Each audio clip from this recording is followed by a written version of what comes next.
Le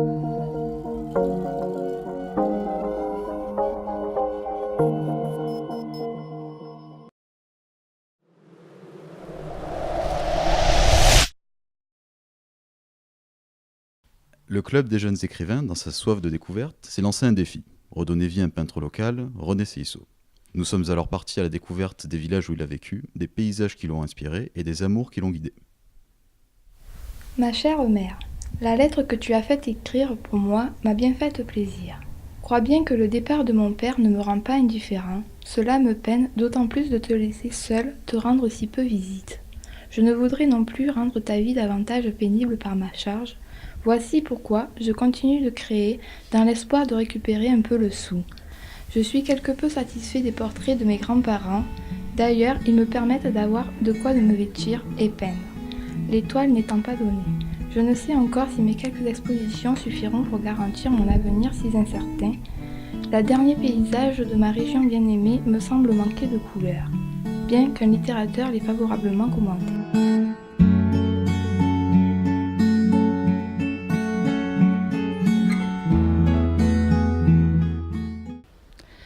Connaissez-vous René Seisso? Non, pas du tout. Non. De nom, mais je ne sais pas qui c'est. Je ne suis pas de Saint-Chamas, mais je sais que René Seisso est un peintre qui habitait Saint-Chamas. René Seisso est un peintre d'avant-garde du XXe siècle. Il est le précurseur du fauvisme, un mouvement artistique fondé sur la simplification des formes et qui consiste à traduire ce que l'autre ressent envers ce qu'il peint. Il séjourne à Saint-Chamas sur les bords de l'étang de Berre, où il puise son inspiration dans la Provence et ses paysages, ce qui fut le principal sujet de ses œuvres. Et vous savez, c'est quoi les portraits qui peignaient si vous... Mais non, je le connais pas.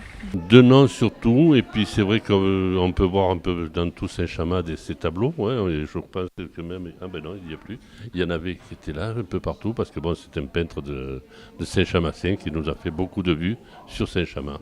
Bien sûr, c'est un peintre du village qui a fait de beaux tableaux. Il commence, je pense qu'il est coté. Il a un bon succès. On retrouve dans ces tableaux des couleurs intenses qui mettent en avant le mouvement et les contrastes. Les techniques qu'il utilise en majorité, et à sa façon, sont la peinture à l'huile et la détrempe.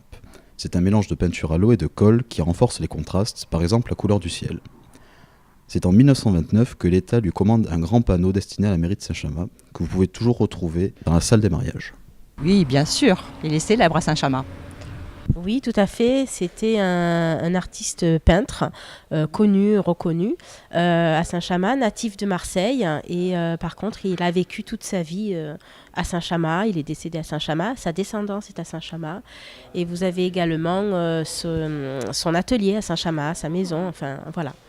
Oui, c'est un peintre marseillais qui est venu vivre les dernières années de sa vie ici à Saint-Chamas.